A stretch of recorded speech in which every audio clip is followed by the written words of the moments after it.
இமாம் மஹ்தியின் வருகை கியாமத்தின் பெரிய அடையாளங்களில் மிக பெரிய ஒன்று ஹஸ்ரத் சையதுனா இமாம் மஹ்தி ரஜியல்லாஹு தாலா அன்ஹுவின் வருகை சுஹூராகும். எனது மாஸ்டர் ஸல்லல்லாஹு தஆலா அலைஹி வஸல்லம் எனது இறுதி உம்மத்தில் மஹ்தி தோன்றுவார் என்று கூறினார்கள். மேலும் உரீரத்தில் அல்லாஹுவின் தூதர் அலைஹி ஸலாத்து வஸ்ஸலாம் கியாமத்தின் நிலை பெறாது எனது அஹ்லுல் பைத் ஒரு மனிதர் அரசராகும் வரை. எனவே இமாம் மஹ்தி ரஜியல்லாஹு தாலா அன்ஹுவின் வருகை கியாமத்தின் பெரிய அடையாளங்களில் ஒன்றாகும் என்று இந்த ஹதீஸ் நமக்கு சொல்கிறது. அவர் பற்றிய ஒரு சுருக்கமான அறிமுகம் புரிந்து கொள்ள வேண்டியது அவசியம். ஏனென்றால் இன்று இஸ்தின்ஜா சுத்திகரிப்பு செய்யும் முறை கூட தெரியாத ஒவ்வொருவரும் எழுந்து நின்று நான் மஹ்தியாக வந்துள்ளேன் என்று கூறுகிறார்கள். ஹதீஸ்களை படிக்காத பலரும் இமாம் மஹ்தி வரப்போகிறார் என்று உரிமை கொண்டாடத் தொடங்குகிறார்கள். நான் உங்களுக்கு முன் வைக்கப் போகும் விஷயங்களை கேட்டு இமாம் மஹ்தியின் வருகைக்கான அறிகுறி எதுவும் அருகில் இல்லை என்பதை நீங்களே மதிப்பிடலாம். அது இன்னும் தொலைதூர விஷயம். அவர் ஹஸ்ரத் பாத்திமா ரஜியல்லாஹு அன்ஹுவின் சந்ததியினால இருப்பார். ஒரு அறிவிப்பில் அவர் இமாம் ஹசனின் சந்ததியினால இருப்பார் என்றும் மற்றொரு அறிவிப்பில் இமாம் ஹுசைனின் சந்ததியினால இருப்பார் என்றும் குறிப்பிடப்பட்டுள்ளது. இதை அறிஞர்கள் இவ்வாறு இணக்கப்படுத்தியுள்ளனர். அவரது வம்சாவளி அவரது தந்தையின் வழியாக இமாம் ஹசனுடனும் அவரது தாயின் வழியாக இமாம் ஹுசைன் ரஜியல்லாஹு தாலா அன்ஹுடனும் இணைந்திருக்கும். இது தொடர்பாக ஒரு ஹதீஸும் உள்ளது.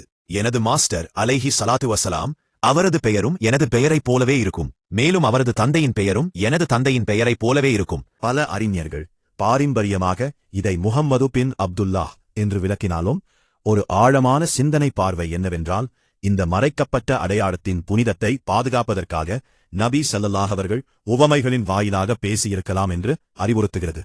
அவரது பெயர் எனது பெயரைப் போன்றது என்று நபி ஸல்லல்லாஹு அவர்கள் கூறும்போது அது மஹ்தியை ஒரு குறிப்பிட்ட சட்டப்பூர்வ பெயருடன் மட்டும் கட்டுப்படுத்த வேண்டிய அவசியமில்லை.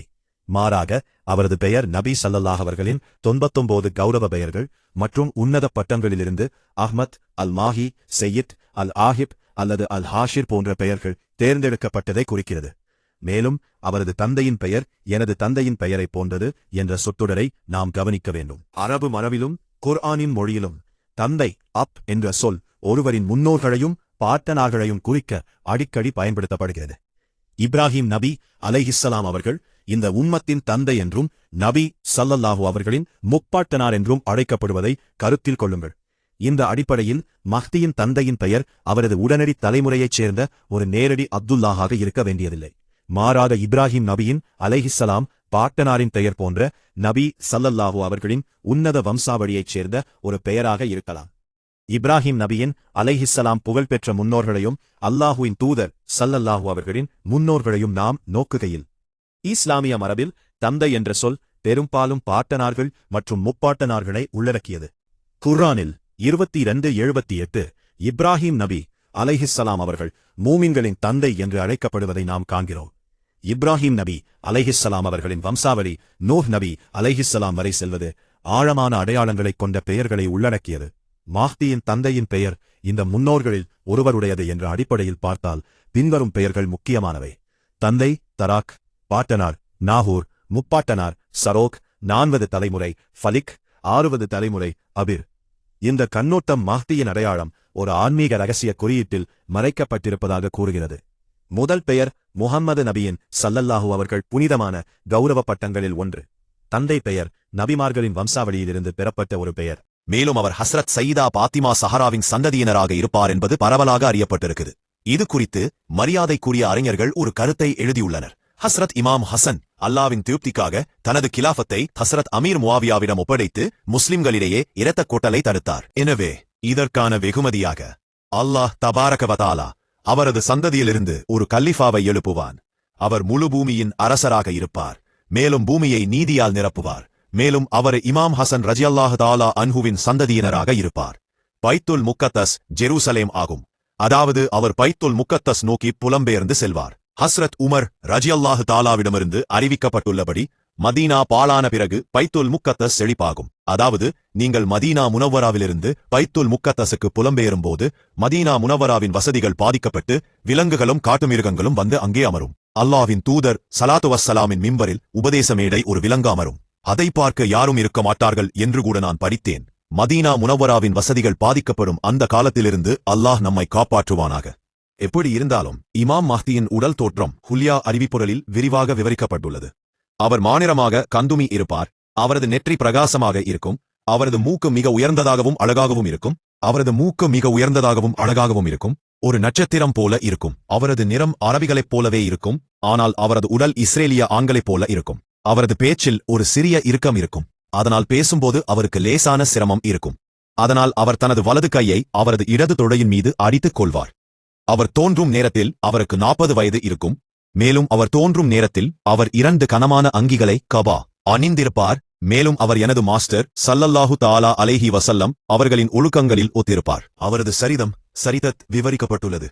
அல்லாஹ்வின் தூதர் ஸல்லல்லாஹு அலைஹி வஸல்லம் இமாம் மஹ்தி தோன்றும்போது தலையில் ஒரு தலைப்பாகை வைத்திருப்பார். அவருடன் ஒரு அழைப்பாளரும் இருப்பார். அவர் பிரகடனம் செய்வார், மக்களே, இவரே இமாம் மஹ்தி, அல்லாஹ் தாலாவின் கலீஃபா, எனவே இவரை பின்பற்றுங்கள். ஆனால் இந்த இமாம் மஹ்தி எப்போது தோன்றுவார்? இது தொடர்பாக ஷாக்ட்ர முழு உலகிலும் குஃபர் நிராகரிப்பு பரவும்போது பெரும் மோதல்கள் இருக்கும் மற்றும் பல பூகம்பங்கள் ஏற்படும் என்று அறிவிப்புகள் கூறுகின்றன. அந்த நேரத்தில் முழு பூமியின் அப்தால் மற்றும் முழு பூமியின் அவ்லியா இறைநேசர்கள் மக்கா மற்றும் மதீனாவை நோக்கி புலம்பெயர்ந்து செல்வார்கள்.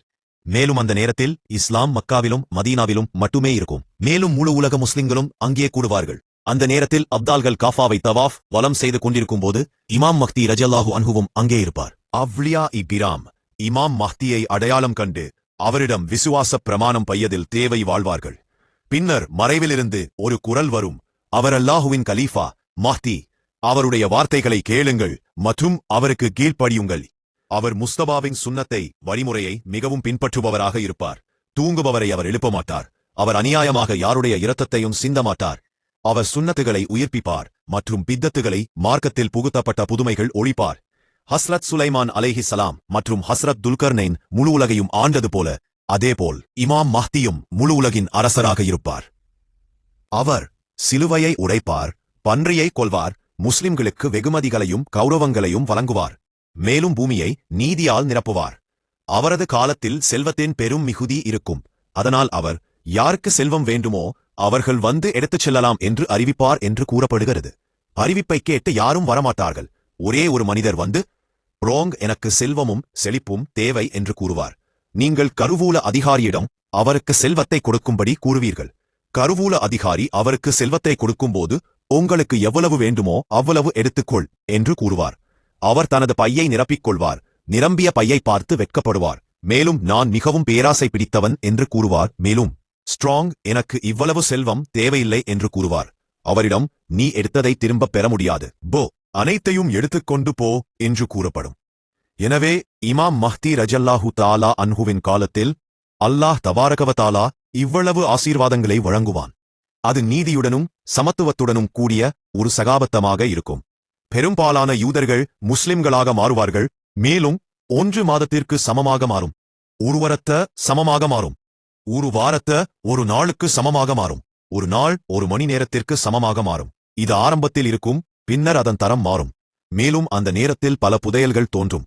மக்கள் தல்மதை சுற்றி ஈக்கள் கூடுவதைப் போலவே உங்களிடம் ஓடி வருவார்கள். ஆடுகளும் வெளிநாடுகளும் ஒன்றாக இருக்கும். குழந்தைகள் பாம்புகள் மற்றும் விளையாடுவார்கள். மேலும் மது நிறுத்தப்படும். வட்டியாசிரி முடிவுக்கு வரும். சூதாட்டம் முடிவுக்கு வரும். பின்னர் அல்லாஹ் தாலா மக்களுக்கு நீண்ட ஆயுளை வழங்குவான். மேலும் செல்வம் மிகுதியாக இருக்கும்போது மக்கள் விரும்புவார்கள், எனது இறந்த உறவினர் இன்று உயிரோடு இருந்தால் எவ்வளவு நன்றாக இருக்கும். எனவே அவர் முஹம்மது அலஹியத்து தஸ்னா உம்மத்தை மகத்தான ஆசீர்வாதங்களால் செழுமைப்படுத்துவார். வானத்திலிருந்து கனமழைத்தையும் மேலும் பூமியிலிருந்து ஏராளமான தானியங்கள் வளரும். உங்கள் காலத்தில் பல போர்களும் நடக்கும். மேலும் அல்லாஹ் தாலா எல்லா இடங்களிலும் முஸ்லிம்களுக்கு தனது கொடைகளை ஏராளமாக வழங்குவான். குறும்புக்காரர்கள் அழிக்கப்படுவார்கள். மொழி பொருட்பரவும் அமைதி மற்றும் நிம்மதியின் தொட்டிலாக மாறும். அதனால் 5 பெண்கள் தனியாக ஹஜ் செய்யச் செல்வார்கள். எந்த ஆணும் துணையில்லாமல். மேலும் அவர்கள் அச்சமின்றி செல்வார்கள். மேலும் அவர்களுக்கு எந்த அச்சமும் இருக்காது. எனவே உங்கள் காலத்தில் அல்லாஹ் தபாரக வ தஆலா அத்தகைய அமைதியையும் நிம்மதியையும் நிலைநாட்டுவான். இப்போது இமாம் மஹ்தி எவ்வளவு காலம் உலகில் இருப்பார்? இது தொடர்பாக ஒரு அறிவிப்பில் 7 ஆண்டுகள் என்றும், ஒன்றில் 19 ஆண்டுகள் என்றும், ஒன்றில் 20 ஆண்டுகள் என்றும், 40 ஆண்டுகள் என்றும் கூறப்பட்டுள்ளது. எனவே அறிஞர்கள் இதன் பொருள் அவரது அதிகாரத்தின் சகாப்தம், அவரது அரசாங்கத்தின் வலிமையின் சகாப்தம் 7 ஆண்டுகள் இருக்கும். மேலும் குறிப்பிடப்பட்ட நீண்ட கால அளவு அவரது முழு ஆயுட்காலமாகும். உங்கள் காலத்தில் நிலைமைகள் முற்றிலும் மாறும். மேலும் உங்கள் வருகைக்கு முன் ரமலான் மாதத்தில் பல அடையாளங்களும் தோன்றும். அந்த அடையாளங்கள் தோன்றும் வரை இமாம் மஹ்தி ரஜியல்லாஹு தஆலா அன்ஹுவின் வருகை நடக்காது. இப்போது அவரது வருகைக்கு முன் என்ன அடையாளங்கள் தோன்றும்? அறிஞர்கள் அந்த அடையாளங்களையும் விவரித்துள்ளனர். உங்கள் வருகைக்கு முன் யூப்ரட்டீஸ் நதி வற்றும், அதிலிருந்து தங்கமலைகள் வெளிவரும். உங்கள் வருகைக்கு முன் ரமலான் முபாரக்கின் முதல் நாளில் சந்திர கிரகணம் ஏற்படும். அதே நாளில் மதியம் சூரிய கிரகணம் ஏற்படும். 2 கிரகணங்களும் ஒரே நேரத்தில் நிகழ்ந்தது இதுவரை இல்லை என்றாலும் இரண்டும் ஒரே நேரத்தில் நிகழும். மேலும் அந்த ஆண்டு ரமசான் மாதத்தில் சந்திர கிரகணம் 2 முறை ஏற்படும். முதல் சந்திர கிரகணமும் குறிப்பிடப்பட்டுள்ளது. மேலும் ஒரு வால் நட்சத்திரம், ஒரு பிரகாசமான நட்சத்திரம் தோன்றும். வானத்தில் இருள் பெறவும், மேலும் 3 அல்லது 7 இரவுகளுக்கு கிழக்கில் இருந்து ஒரு பெரிய நெருப்பு வெளிப்படும் மற்றும் வானத்தில் சிவந்து காணப்படும். மேலும் ஷாமசிரியா நாட்டில் ஒரு குடியிருப்பு பூமியால் விழுங்கப்படும். மேலும் ஷவ்வால் மாதத்தில் பெரிய போர்கள் நடக்கும். ரமசானிலிருந்து துலஜ் வரை உங்கள் வருகைக்கு முன் பெரிய போர்கள் நடக்கும் என்று கூறப்படுகிறது. மேலும் அந்த ஆண்டு ஹஜ்ஜின் போது யாத்ரீகர்கள் மினாவில் கொள்ளையடிக்கப்படுவார்கள். ஒரு பெரிய சண்டை தொடரும். ஷைத்தானுக்கு கல்லறியும் இடத்தில் இவ்வளவு இரத்தம் சிந்தப்படும். யாத்ரீகர்களின் இரத்தம் ஜமராத்தில் பாயும். உங்கள் வருகைக்கு முந்தைய ஆண்டில் இந்த நிலைமைகள் நிலவும். முழு உலகிலும் பெரிய குழப்பங்கள் அவைஷ தோன்றும். மேலும் உங்கள் வருகைக்கு முன் நிகழும் குழப்பங்களில் இதுவும் குறிப்பிடப்பட்டுள்ளது. யூப்ரடீஸ் நதி மலைகளை நோக்கி வற்றும். அதிலிருந்து தங்கம் வெளிப்படும். மக்கள் அதை பற்றி கேட்டு ஓடி வருவார்கள். 3 குழுக்களின் தலைவர்களும் கலீஃபாவின் சந்ததியினராக இருப்பார்கள். பின்னர் உங்களுக்கு முன் போர்கள் நடக்கும். மேலும் நீங்கள் தங்கம் எடுப்பதற்கு பொது அனுமதி வழங்குவீர்கள். விரும்புபவர் எடுத்துச் செல்லலாம். பின்னர் அங்கே ஒரு பெரிய போர் நடக்கும். ஒவ்வொரு 100 பேரில் 99 பேர் இறந்து விடுவார்கள். அதாவது 100 பேர் சண்டையிட வந்தால் ஒருவர் மட்டுமே பிழைப்பார், மற்ற அனைவரும் இறந்து விடுவார்கள். மேலும் சில அறிவிப்புகளில் 10 பேரில் 9 பேர் கொல்லப்படுவார்கள் என்று கூறப்பட்டுள்ளது. எப்படியிருந்தாலும் இது ஒரு சரியான ஹதீஸ் ஆகும். எனது மாஸ்டர் அலைஹி ஸலாத்து வஸ்ஸலாம் இந்த தங்கம் வெளிப்படும் நேரத்தில் யார் இருக்கிறார்களோ அவர்கள் தங்கத்தை தொடக்கூடாது, மேலும் தங்கத்தை எடுக்கக்கூடாது என்று கூறினார்கள். எனவே உங்கள் வருகைக்கு முன் இத்தகைய குழப்பங்கள் தோன்றும். அதன் பிறகு நீங்கள் தோன்றுவீர்கள். இப்போது நீங்கள் தோன்றும்போது உங்களுக்கு விசுவாச பிரமாணம் பயாது செய்யும் பிரச்சனை எழும். மக்கள் உங்களை தேடுவார்கள் என்று கூறப்படுகிறது. அதனால் அவர்கள் உங்களிடம் விசுவாச பிரமாணம் செய்யலாம். ஆனால் நீங்கள் தப்பி ஓடுவீர்கள். மக்களிடமிருந்து விசுவாச பிரமாணம் பெற நீங்கள் தயாராகவோ அல்லது விருப்பமாகவோ இருக்க மாட்டீர்கள். மேலும் நீங்கள் மக்கா முக்கரம்மாவுக்கு வரும்போது மக்கள் உங்களுக்கு விசுவாச பிரமாணம் செய்வதை நீங்கள் விரும்ப மாட்டீர்கள். ஆனால் மக்கள் வலியுறுத்துவார்கள். அனைவரும் வலியுறுத்தும் போது அதன் பிறகு நீங்கள் மக்களிடமிருந்து விசுவாச பிரமாணம் பெறுவீர்கள். இந்த விசுவாச பிரமாணம் எங்கே நடக்கும்? இந்த விசுவாச பிரமாணம் மகாமு இப்ராஹிம் மற்றும் ஹஜ்ருல் அஸ்வத் கருப்புக்கல் இடையே நடக்கும். அது ஆஷுரா இரவில் நடக்கும். மேலும் கலீஃபாவின் மரணத்தின் போது மோதல் எழும்போது நீங்கள் மதீனா முனவராவில் இருந்து மக்காவுக்குச் செல்வீர்கள். மேலும் மக்கள் அங்கே வந்து உங்களுக்கு விசுவாச பிரமாணம் செய்வதை காணலாம். இமாம் மஹ்தி ருகனின் ஹஜ்ருல் அஸ்வத் மற்றும் மகாமு இப்ராஹிம் இடையே அமர்ந்து தனது கையை நீட்டுவார். மக்கள் உங்களிடம் விசுவாச பிரமாணம் பெறுவார்கள். மேலும் உங்கள் தோற்றம் ஈஷா தொழுகையின் நேரத்தில் இருக்கும். மேலும் உங்களிடம் அல்லாவின் தூதர் அலைஹி ஸலாத்து வஸலாம் அவர்களின் கொடி இருக்கும். மேலும் உங்கள் ஆசீர்வதிக்கப்பட்ட வாளும் உங்களுடன் இருக்கும். எனவே இமாம் மஹதி இஷா தொழுகையை முடித்து மகாமு இப்ராஹீமில் 2 ரக்க தொழுது மிம்பரில் உபதேச மேடையில் ஏறியவுடன் அவர் ஒரு உரத்த குரலில் ஒரு பிரசங்கம் செய்வார். மேலும் அந்த பிரசங்கத்தில் நீங்கள் சத்தியத்தை பிரகடனம் செய்வீர்கள். எனவே இது இமாம் மஹதி ரஜியல்லாஹு தஆலாவின் வருகையின் நேரம் வரியது. ஆனால் இமாம் மஹதியின் வருகை தெரிவித்தும் பற்றிய. அதனால் இமாம் மஹதியை பற்றி யாராவது ஏமாற்றினால் எந்தவொரு நபரும் அந்த ஏமாற்றத்தில் விழக்கூடாது. இமாம் மஹதியின் வருகைக்கு முன் சுஃபியானி தோன்றுவார். இதை அமீருல் முஹ்மினீன் ஹஸ்ரத் அலி ரஜியல்லாஹு தஆலா கூறினார். இந்த சுஃபியானி காலித் பின் யஸீதின் சந்ததியினர். மேலும் காலித் பின் யஸீதின் சந்ததியினர் ஹஸ்ரத் காலித். இங்கே குறிப்பிடப்படுவது யஸீத் ஹஸ்ரத் அபூ சுஃபியானின் மகன் மற்றும் ஒரு சிறந்த சஹாபி தோழர் என்று அவர் கூறுகிறார். எனவே அவர் ஒரு சஹாபியின் சந்ததியினராக இருப்பார். ஆனால் அவருக்கு தடித்த மண்டையோடு முகத்தில் பெரியம்மை தழும்புகள் மற்றும் கண்ணில் ஒரு வெள்ளை புள்ளி இருக்கும் என்று கூறப்படுகிறது.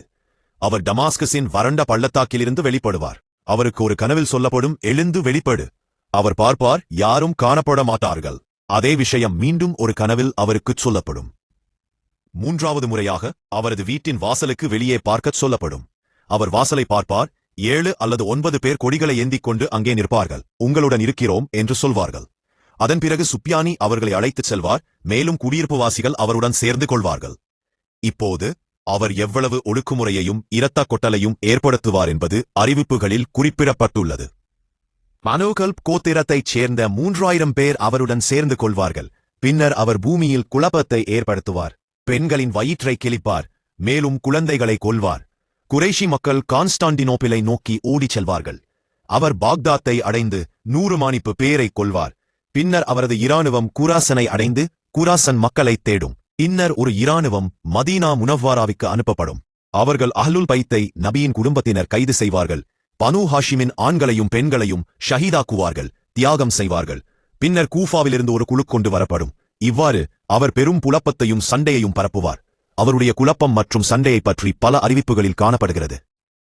இமாம் மஹ்தி தோன்றிய உள்ளார் என்று சுஃப்யானுக்கு தெரிய வரும்போது அவர் கூஃபாவிலிருந்து தனது படையை உங்களுக்கு எதிராக போரிட அனுப்புவார்.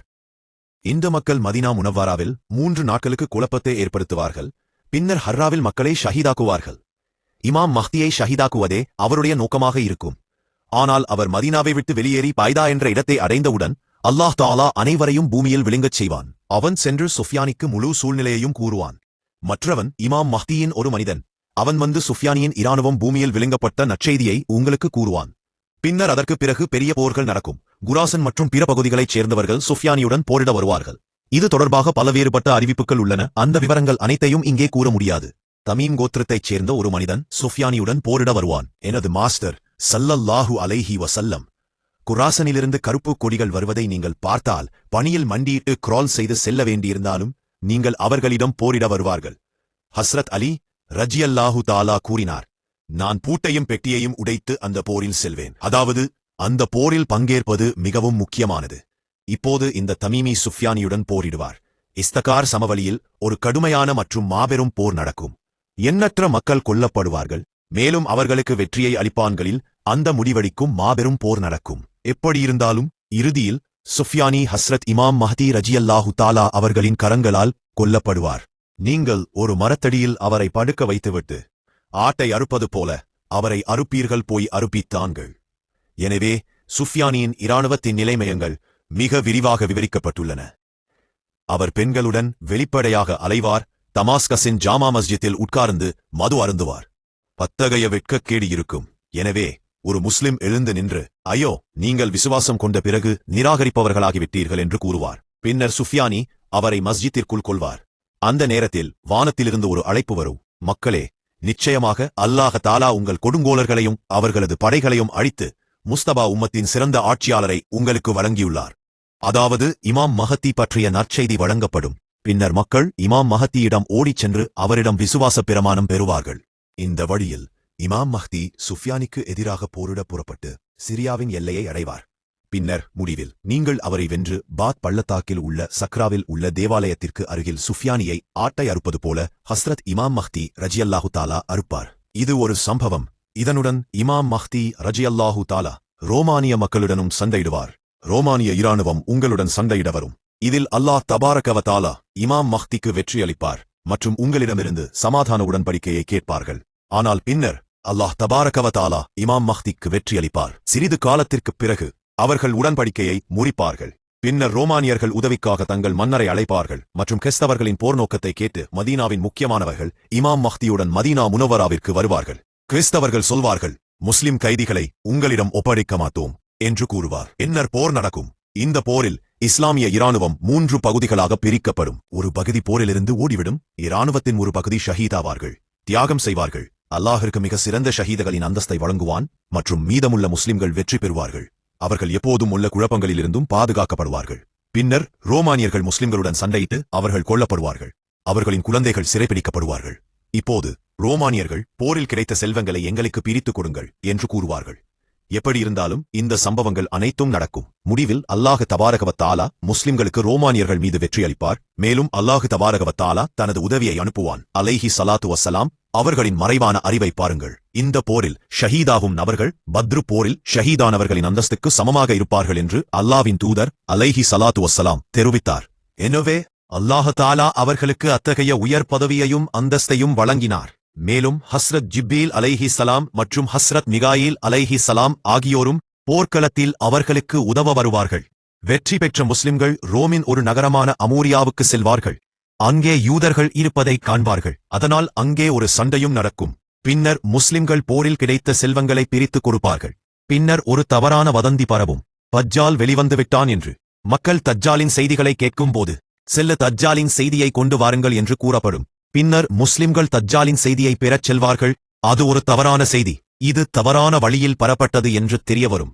அதன் பிறகு அறிவிப்புகளில் காணப்படும் சம்பவங்கள் முஸ்லிம்கள் ரோமை முழுமையாக வெல்வார்கள் என்று கூறுகின்றன. பின்னர் அவர்கள் வளைகுடாவில் இறங்குவார்கள். மேலும் அல்லாஹ் தஆலா முஸ்லிம்களின் கைகளில் தங்கத்தையும் வெள்ளியையும் வழங்குவான். ஒவ்வொரு முஜாஹிதுக்கும் போரில் கிடைத்த செல்வமாக 300 இளம் பெண்கள் கிடைப்பார்கள். அதன் பிறகு சயீ பகுதியில் தஜ்ஜால் வெளிப்படுவான். மேலும் அல்லாஹு தாலா அதே சந்தர்ப்பத்தில் கான்ஸ்டாண்டினோப்பில் அமைதியாவில் வெற்றியை முஸ்லிம்களுக்கு வழங்குவான். ஆக இருக்கும் ஒரு சமுதாயத்தின் கரங்களில் கான்ஸ்டாண்டினோப்பிலின் வெற்றியை வழங்குவான். மேலும் அல்லாஹு தபாரக வ தஆலா அவர்களுக்கு உதவியை வழங்குவதற்கான வழிமுறைகளை உருவாக்குவான். மேலும் முஸ்லிம்கள் கான்ஸ்டாண்டினோப்பிலை வெல்வதை காணலாம். கான்ஸ்டாண்டினோப்பிலின் வெற்றியை பற்றி விவரிக்கப்பட்டதன் சுருக்கம்: கான்ஸ்டாண்டினோப்பில் ரோமியாவுக்கு அருகில் உள்ளது. அதன் சுவர்கள் இடிந்து விழும். மேலும் இங்கே 600 நான்கள் கொல்லப்படுவார்கள். இன்னார் பைத்துல் முக்கத்தஸின் நகைகள் பெட்டிகளில் நிரப்பப்பட்டு வெளியே எடுக்கப்படும். மேலும் பனூ இஸ்ரேலர்களுக்கு இறக்கப்பட்ட உடன்படிக்கை, அதேபோல் ஹஸ்ரத் ஆதம் அலைஹிஸ்ஸலாம் அவர்களின் ஆகைகள், ஹஸ்ரத் மூசா அலைஹிஸ்ஸலாம் அவர்களின் கைத்தடி, சுலைமான் அலைஹிஸ்ஸலாம் அவர்களின் ஆசீர்வதிக்கப்பட்ட கைத்தடி மற்றும் மன்னாவும் சல்வாவும் மீதமுள்ள 2 ரொட்டிகள், இமாம் மஹ்தி இவையனைத்தையும் வெளியே எடுப்பார். அதன் பிறகு அவர்கள் வருவார்கள். யா ரசூலுல்லாஹ், இந்த ஆற்றில் ஏன் படகுகள் இருக்காது என்று கேட்கப்பட்டது. எனது மாஸ்டர் அலைஹி ஸலாத்து வஸ்ஸலாம், ஆற்றில் ஏன் படகுகள் இருக்காது? எனவே எனது மாஸ்டர் கூறினார், இந்த ஆறு அவ்வளவு ஆழமானது அல்ல, இதை ஒரு சிறிய படகு முடியும். எப்படி இருந்தாலும் இமாம் மஹ்தியின் இராணுவம் இந்த நகரத்திற்குள் நுழையும். அவர்கள் 4 முறை தக்பீர் முழக்கத்தை உயர்த்துவார்கள். மேலும் அல்லாஹ் தஆலா நகரத்திற்கு வெற்றியளிப்பான். இமாம் மஹ்தி அங்கே 7 ஆண்டுகள் தங்குவார். அதன் பிறகு நீங்கள் பைத்துல் முக்கத்தஸிற்கு செல்வீர்கள். பைத்துல் முக்கத்தஸின் புதையல் வெளியே எடுக்கப்படும். நீங்கள் இமாம் மஹ்தி அங்கே இருக்கும்போது தஜ்ஜால் வானத்தில் வெளிவந்து விட்டான் என்ற செய்தி பைத்துல் முக்கத்தஸிற்கு வரும். இப்போது தஜ்ஜால் உண்மையாகவே வெளிப்படுவான். மேலும் தஜ்ஜாலின் செய்திகள் வரும். ஹதீஸில் உள்ளது, அல்லாஹுவின் தூதர் அலைஹி ஸலாத்து வஸ்ஸலாம் கூறினார், உலகில் பூமியின் மேற்பரப்பில் 2 விசுவாசிகளும் 2 நிராகரிப்பவர்களும் ஆட்சி செய்தனர். அதாவது முழு பூமியையும் ஆட்சி செய்தவர்கள் விசுவாசிகளில் துல்கர்னைன் சிகந்தர் மற்றும் ஹஸ்ரத் சுலைமான் அலைஹிஸ்ஸலாம், மற்றும் நிராகரிப்பவர்களில் நிம்ரூத் மற்றும் புக்துன்னசார் 4 மன்னர்களும் முழு பூமியையும் ஆட்சி செய்துள்ளனர். 5வது மன்னர் ஹஸ்ரத் இமாம் மஹ்தி ரஜியல்லாஹு தஆலா அன்ஹு அவர் வருவார். மேலும் அல்லாஹ் தபாரக் வ தஆலா அவருக்கு முழு பூமியின் மீதும் ஆட்சி அளிப்பான். மேலும் அல்லாஹ் தஆலா இமாம் மஹ்திக்கு முழு பூமியிலும் ஆதிக்கம் அளிப்பான். இமாம் மஹ்தியின் இராணுவம் இந்துஸ்தானுக்கு இந்தியா வரும். இந்துஸ்தானை வெல்லும். இந்துஸ்தானின் மன்னர்கள் உங்கள் கட்டளையின் கீழ் இருப்பார்கள். மேலும் நீங்கள் இந்துஸ்தானின் அனைத்து புதையல்களையும் பைத்துல் முக்கத்தஸிற்கு மாற்றுவீர்கள். மேலும் பைத்துல் முக்கத்தஸ் அலங்கரிக்கப்பட்டு அழகுபடுத்தப்படும். எனவே அல்லாஹ் தபாரக வ தஆலா உங்களுக்கு முழுமையான வெற்றியளிப்பான். இமாம் மஹ்தியின் வருகை தொடர்பான அறிவிப்புகளில் பல முக்கியமான விஷயங்களும் உள்ளன. அல்லாஹ் தபாரக வ தஆலா இமாம் மஹ்திக்கு பல அற்புதங்களையும் வழங்குவான். கான்ஸ்டன்டினோப்பிள் வெல்லப்படும்போது ஒரு இடத்தில் இமாம் மஹ்தி தனது கொடியை நட்டு ஃபஜர் தொழுகைக்காக வுது செய்ய ஆற்றுக்கு அருகில் அமரும்போது நீங்கள் அதை பின்தொடர்வீர்கள். மேலும் 6 உங்களுக்கு வழிவிடும், அதாவது 6 வற்றும். மக்களே, பனூ இஸ்ரேலுக்கு வற்றியது போலவே உங்களுக்காகவும் 6 வற்றிவிட்டது. மேலும் நீங்கள் சந்தோஷமாக இராணுவத்துடன் ஆற்றுக்குள் நடப்பீர்கள். மேலும் இங்கேயே நீங்கள் தக்பீர் முழக்கத்தை உயர்த்துவீர்கள். இது அல்லாஹ் தபாரக வ தஆலா இமாம் மஹ்திக்கு இந்த அற்புதங்கள் அனைத்தையும் வழங்கினான். அங்கே நிறைய இரத்தக் கொட்டல் இருக்கும். மேலும் அந்த இரத்தக் கொட்டலில் ஜமராத்துக்கு அருகில் முஸ்லிம்களின் இரத்தம் அதிகம் சிந்தப்படும். அதேபோல் இமாம் மஹ்தியின் வருகை தொடர்பான அறிவிப்புகளில் இத்தகைய அடையாளங்களும் கூறப்பட்டுள்ளன. அந்த அடையாளங்களை பற்றி ஒருவர் சிந்தித்தால் இமாம் மஹ்தி ரஸியல்லாஹு தஆலாவின் தோற்றத்திற்கான நேரம் இன்னும் வரவில்லை என்பதை அவர் தானே தீர்மானிக்க முடியும். நான் சில அறிவிப்புகளை பற்றி குறிப்பிட்டது போல் மேலும் சில அறிவிப்புகள் என்னவென்றால், இமாம் மஹ்தியிடம் அல்லாஹ்வின் தூதர் இஸ்லாம் அவர்களின் மறைவைக்கப்பட்ட இடுப்பு கண்ட கொடி உள்குழியில் இருக்கு. மேலும் உங்கள் தலைக்கு மேல் மேகங்கள் இருக்கும். அதிலிருந்து இவரே மஹ்தி, அல்லாஹ்வின் கலீஃபா, இவரை பின்பற்றுங்கள் என்று ஒரு அழைப்பு வரும். உங்களை பற்றி யாராவது ஒரு கேள்வி கேட்டால் நீங்கள் காற்றில் பறக்கும் ஒரு பறவையை காட்டுவீர்கள். மேலும் அந்த பறவை பறந்து உங்கள் கைகளில் வந்து அமரும். என்ற இடத்தில் அல்லாஹ் அதை பூமியில் விழுங்க செய்வான். அதில் பக்கும் பறந்து பூமி அதன் ஈரல் துண்டகளை தங்க தூண்களை வெளியே கொண்டு வரும். பொதுமக்கள் முற்றிலும் தன்னிறைவு அடைவார்கள். மேலும் காஃபாவில் புதைக்கப்பட்டிருக்கும் புதையல்களையும் இமாம் மஹ்தி வெளியே எடுத்து அல்லாவின் பாதையில் விநியோகம் செய்வார். பனூ இஸ்ரேலுக்கு பிளந்தது போல உங்களுக்காகவும் 6 பிளக்கும். நான் குறிப்பிட்டது போல குராசனிலிருந்து உங்களுக்கு கொடிகள் வரும். நீங்கள் மக்களிடம் விசுவாச பிரமாணம் பெறுவீர்கள். ஹஸ்ரத் ஈசா அலைஹிஸ்ஸலாம் மற்றும் ஹஸ்ரத் இமாம் மஹ்தி ஒருவரையொருவர் சந்திப்பார்கள். ஹஸ்ரத் ஈசா அலைஹிஸ்ஸலாம் உங்களுக்கு பின்னால் தொழுவார். எனவே இமாம் மஹ்தி ரஜியல்லாஹு தஆலா தொடர்பான இந்த அடையாளங்கள் அனைத்தும் இமாம் மஹ்தி இன்னும் தோன்றவில்லை என்பதை குறிக்கின்றன.